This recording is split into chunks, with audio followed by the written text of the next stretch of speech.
After the Allies successfully stormed Normandy in June of 1944, the troops continued to fight the Germans, occupying the area for weeks. However, the British Army and the Canadian soldiers fighting along them were fixated on the strategically important city of Caen in the eastern end of the front line in northern France. Unhappy with the slow results and advancement over a month after the landings, the British officials decided to launch an operation unlike any other. It was called Operation Goodwood, and for 3 days, the British and Canadian forces besieged the area in what would become the largest tank battle the British Army ever fought.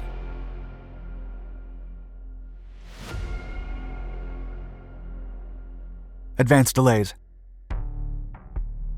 Despite heavy American casualties, the landings at D-Day on June 6, 1944 had been successful, initiating the liberation of France and laying the foundations of the eventual Allied victory in the Western Theater. In the immediate aftermath of the Normandy landings, the Allies had tried to push into the port city of Caen, one of the primary objectives from the start. However, the German army continually proved to be a far stronger opponent. With neither side getting the upper hand in Normandy, it became clear to both the Allies and the Germans that July would be a pivotal month to take control of the area. However, after constant bombings from the Royal Air Force and the US Armed Air Forces and countless operations by the French resistance, by mid-July, Caen was still not in the hands of the Allies. Like the Americans in their right flank, south of the Cotentin Peninsula, the British and Canadian soldiers in the area had failed to make significant progress for weeks, costing the Allies significant casualties and material. Then, on July 10th, General Miles Dempsey presented a plan to the overall commander of the Allied ground forces, General Bernard Montgomery. The strategy called to break through the German lines once and for all and clear their blocked bridgeheads. During the next few days, the two men refined the mass armor warfare strategy and prepared to launch it. It was called Operation Goodwood. Goodwood.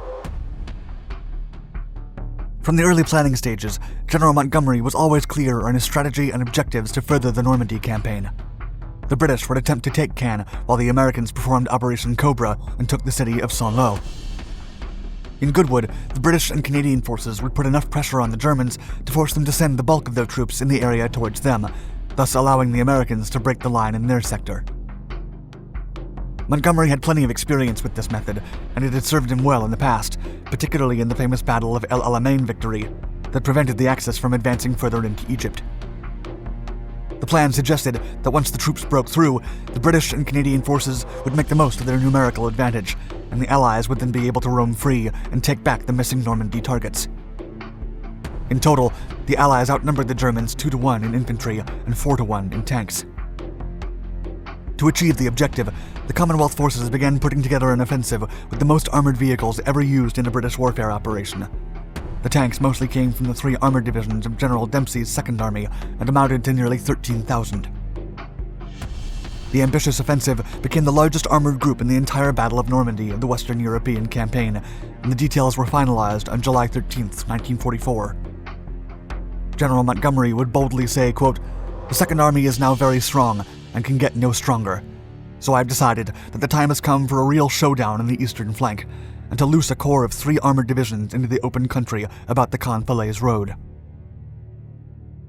A rough start.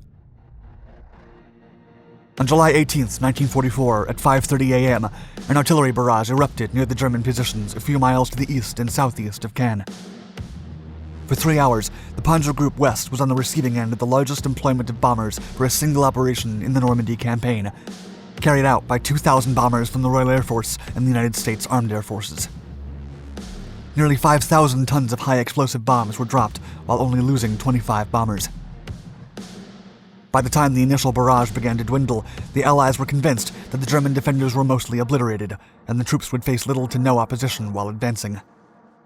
Even Supreme Commander of the Allied Expeditionary Force, General Dwight D. Eisenhower, was surprised with the battery power and called it, quote, "the heaviest and most concentrated air assault hitherto employed in support of ground operations." Immediately afterward, Dempsey's British 1st and 8th Corps began moving forward and were supported by the Canadians focusing on the city's west side. While the main objective of Operation Goodwood was to capture Caen, the forces in the area had to distract the German forces in and around the city to keep them from advancing towards the Americans carrying out Operation Cobra. And even though it initially seemed like Goodwood had a successful start, that was not the case.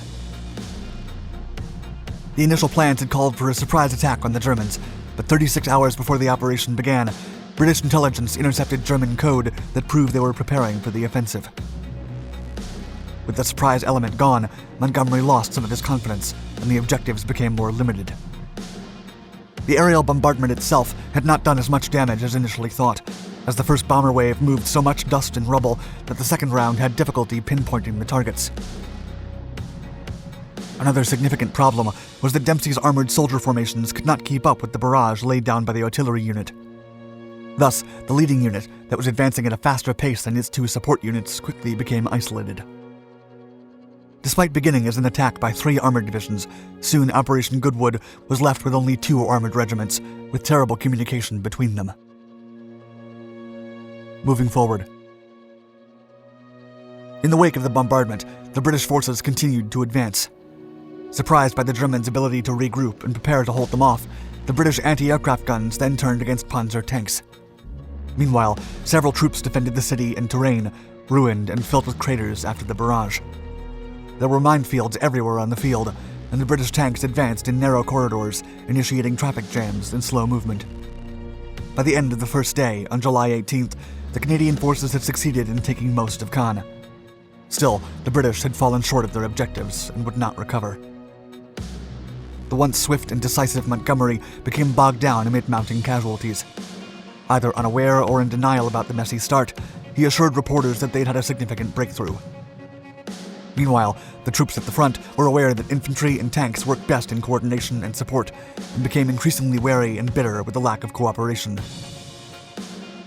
To top it off, the Normandy countryside terrain that had been densely packed since the initial landings was more open near Caen, giving the Germans a better field of fire to gun down the advancing enemy.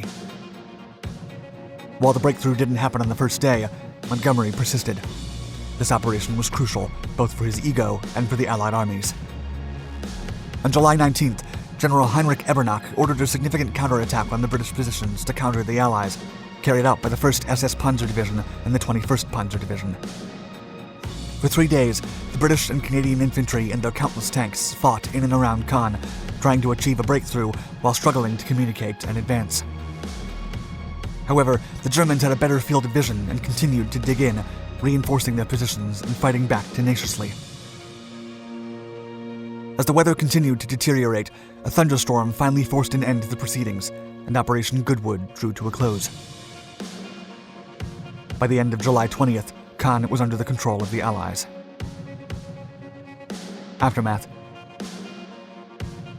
Despite counting with the largest armored vehicle arsenal in their operational history, the British had only advanced an extra 7 miles previously held by the enemy.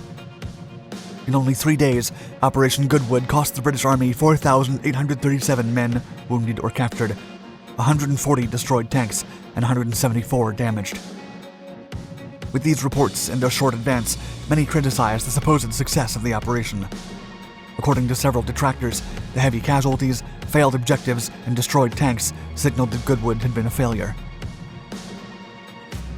Still, General Montgomery expressed his satisfaction and eventually tried to redefine Goodwood's aims, stating that the goal was always to draw German forces away from the Americans. Operation Cobra was a success and led directly to the surrender of the German forces outside Falaise and the subsequent Axis withdrawal east and out of France. Ultimately, Goodwood also lost the Allies one of their advantages. Until July 18th, Hitler was convinced that another invasion force would be landing around Calais, until the unrelenting ferocity and tank power of Goodwood told him otherwise. Thus, Hitler ordered the 250,000 men head towards Normandy. However, the Germans were too late. The Allies were already claiming France back. Thank you for watching our Dark Docs video. Before you go, don't forget to give us a like and let us know your thoughts in the comments below. Also hit the bell icon to be the first to know of our newest content, and stay tuned.